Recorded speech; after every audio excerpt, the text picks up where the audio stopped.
It's hard to be able to say how having a cleft affected me, but in general terms, in a world where appearance is vitally, inordinately important, then anyone with a difference, the danger is that it damages your self-worth, and it can affect feelings about yourself. If you don't have self-worth, how can you have confidence? If you don't have confidence, how can you have ambition for your career, for your education, your career?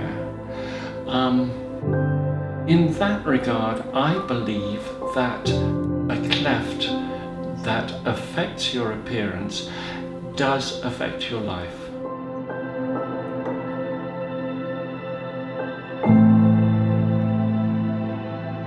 In the UK, there are over 1 million people who have some form of disfiguring condition, and it was highlighted by a charity organisation called Changing Faces over 10 years ago that there really wasn't an awful lot of service provision to support those people who often have high levels of appearance-related distress. So that's social anxiety around not wanting to go out because of their appearance issues. There is something about disfigurements on the face itself that affect the way that we both process and recognise faces. So there's a particular part of our brain that is specifically designed for recognising whether a face is a face or not a face. And the presence of some form of visible difference on the face can actually interrupt that process and make it difficult for people to say, yes, this is a human face that I'm seeing. The reason that's important is it helps us to understand that, for example, when people stare, that might just be purely a cognitive processing issue, that people are staring to be able to incorporate that new difference in the face into their face template, if you like.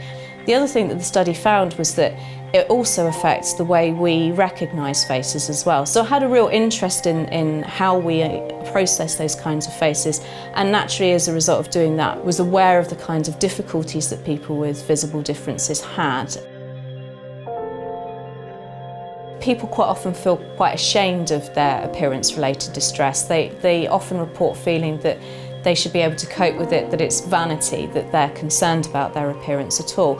So therefore they quite often feel reluctant to go to health professionals in the first place, even reporting any kind of appearance-related distress. There are pockets of support throughout the UK, but generally speaking there isn't much in terms of statutory service. So I'm working at the moment on a project called the FaceIT programme, which is an online tool for adults with visible differences.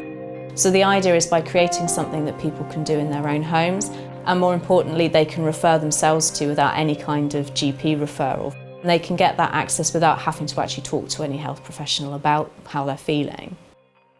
So when the project first started, Alistair was involved in one of the very early studies of the FaceIT programme, and he was interviewed by myself as part of that first initial study, looking at the kinds of difficulties he'd experienced as someone who has a cleft lip and palate, and what kinds of support he would have liked had he been able to have it perhaps earlier, and also the kinds of support perhaps he might still need now as an older adult with that kind of difficulty.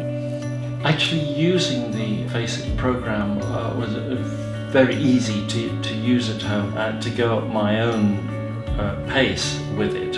It was so interesting to me. I thought I knew it all, and this programme really surprised me by bringing new insights, and I guess modern insights too, about how we understand more about how our physicality informs our internal life. The FaceIT programme, it gives some very good advice to people who feel isolated, who feel stuck in a black hole, and this advice is reassurance.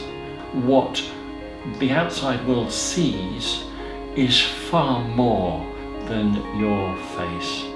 And I think that's easy for someone who's knocking 60 to say, oh, appearance doesn't matter. I know that it is very important to people who are young, to people who are finding out about the world and finding out about themselves. in a perfect world, society would be reassuring us, we would be reassuring each other all the time that actually we're not bad. Our appearance is so fundamental to our everyday interactions that there's been plenty of research that's shown that people make snap decisions about us just in the first 10 seconds of having looked at our faces. It amazes me how far we've come with the programme, and knowing that there are people like Alistair who are using it or have used it that have found it so helpful to them, that it's brought them out themselves, helped them to engage socially, is just such a fantastic thing. And the feedback that we get from participants every time is just fantastic. They always pick up little things that we could change, but overall the feeling is just this sense that we've provided them with an absolute lifeline for being able to move forward socially and psychologically.